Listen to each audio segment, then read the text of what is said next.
Bonsoir, soldats de la grande armée de Dieu pour la grande moisson de Dieu. Nous sommes de retour sur Divine Guérison. Toutes nos excuses pour ce temps mort, c'était un problème d'internet et par la grâce de Dieu, cela a été rétabli et nous pensons que nous serons toujours ensemble. Que Dieu nous bénisse.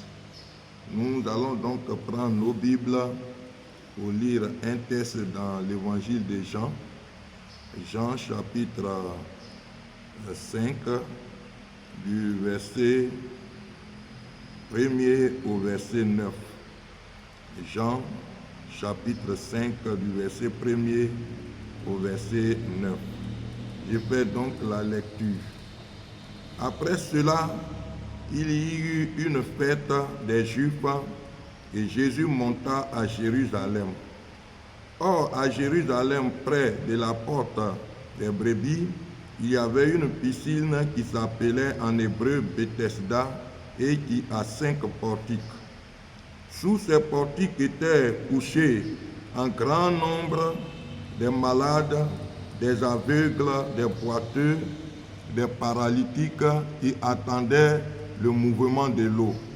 Car un ange descendait de temps en temps dans la piscine et agitait l'eau. Et celui qui y descendait le premier après que l'eau avait été agitée était guéri, quelle que fût sa maladie. Là se trouvait un homme malade depuis 38 ans. Jésus l'ayant vu couché et sachant qu'il était malade depuis longtemps, lui dit, « Veux-tu être guéri ?» Le malade lui répondit, « Seigneur, je n'ai personne pour me jeter dans la piscine quand l'eau est agitée. Et pendant que j'y vais, un autre descend avant moi. » « Lève-toi, lui dit Jésus, prends ton lit et marche. » Aussitôt, cet homme fut guéri et prit son lit et marcha.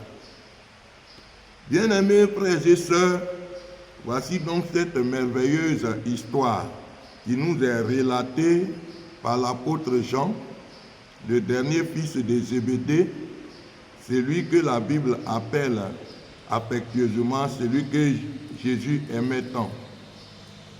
Bien-aimés frères et sœurs, l'apôtre nous dit ici que Jésus était donc monté à Jérusalem pendant une fête des Juifs. Et là, près de la porte appelée la porte des brebis, il y avait une piscine qui s'appelait en hébreu Bethesda et qui avait 5 portiques. Et alors, sous ces portiques étaient couchés toutes sortes de malades venus de tous les horizons, cherchant la guérison. Et ils étaient couchés là, parce que périodiquement, un ange descendait dans la piscine, agitait l'eau. Et quand l'eau avait été agitée, alors celui qui descendait le premier, quelle que fût sa maladie, était automatiquement guéri. Et donc là, il y avait aussi un homme qui était malade depuis 38 ans, qui était couché, qui avait besoin de la guérison. Il était venu là, certainement, accompagné par des personnes, et il était couché. Il attendait également le mouvement de l'eau pour être lui aussi guéri.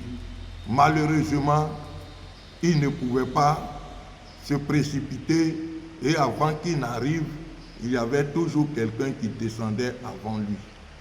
Il était là, il était là, il était là, et le temps est passé. La Bible nous parle de 38 ans. Bien-aimés, c'est en ce moment que Jésus va faire la rencontre de cet homme-là. Jésus, qui savait que cet homme était malade depuis longtemps, va lui poser une question très simple d'ailleurs. Veux-tu être guéri? Jésus s'attendait certainement à ce que cet homme lui dise, oui, je veux être guéri. Mais comme toute attente, cet homme va pousser un cri de détresse. Je n'ai personne, Seigneur, pour me jeter dans la piscine. Et lorsque l'eau est agitée, et quand je commence à avancer, quelqu'un d'autre tombe avant moi. Bien-aimés frères et sœurs, je n'ai personne.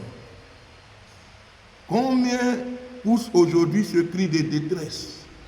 Je n'ai personne. Beaucoup de personnes souffrent, malades, avec des situations, des problèmes, mais sont abandonnés de tous, abandonnés des siens, et ils sont là en train de rechercher le secours. Rechercher le secours qui peut venir de nulle part. Mais bien aimé, je voudrais dire à quelqu'un, sache que Jésus a attendu ton cri de détresse. Je n'ai personne pour m'amener à l'école. Je n'ai personne pour m'amener à l'hôpital. Je n'ai personne pour payer mes frais médicaux. Je n'ai personne pour payer ma scolarité. Je suis une veuve. Je n'ai personne pour s'occuper de moi et de mes enfants. Je suis un orphelin. Je n'ai personne pour s'occuper de mon école. Je n'ai personne. Je n'ai personne. Dieu a attendu ton cri de détresse. C'est parce que Dieu savait que tu n'as personne qu'il a envoyé Jésus-Christ, son Fils unique, dans ce monde, afin que Jésus puisse accomplir le sacrifice qui te rachète, qui te libère, qui brise ta souffrance, qui enlève ta malédiction, ton échec, qui te guérit. Et à la croix, la Bible dit Jésus a tout accompli. Oui, quand nous lisons Jean 19, le verset 30, Jésus a poussé ce grand cri, tout est accompli. Bien-aimé, Jésus est la solution à ton problème. Jésus est venu pour apporter une réponse à ton cri de détresse. Je n'ai personne. Jésus va dire à cet homme, lève-toi, prends ton lit et marche. Alléluia. La Bible nous dit à ce même instant, cet homme alors va se lever, prendre son lit et aller à la maison. Mon frère, Jésus est la solution à ton cri de détresse. Tourne-toi vers Jésus. Jésus vient à toi, il te tend la main parce qu'il a souffert. Il a été humilié, il a été maltraité, il a porté la couronne d'épines, il a été flagellé, oui, il a été crucifié. Jésus a porté la croix, il a été crucifié et à la croix, Jésus a tout accompli. Il a rendu l'âme. Jésus est mort à la croix. Il a été enseveli, mais il n'est pas resté dans le tombeau. Le troisième jour, Jésus est sorti vivant. Il est sorti victorieux du tombeau. Son tombeau est vide. Il a fait 40 jours avec ses disciples avant de monter au Père. La Bible dit, il est assis à la droite du Père et il intercède pour nous. Jésus veut saisir ta main. Toi qui n'as personne. Jésus veut te donner une dignité. Toi qui n'as personne. Jésus veut changer ta vie.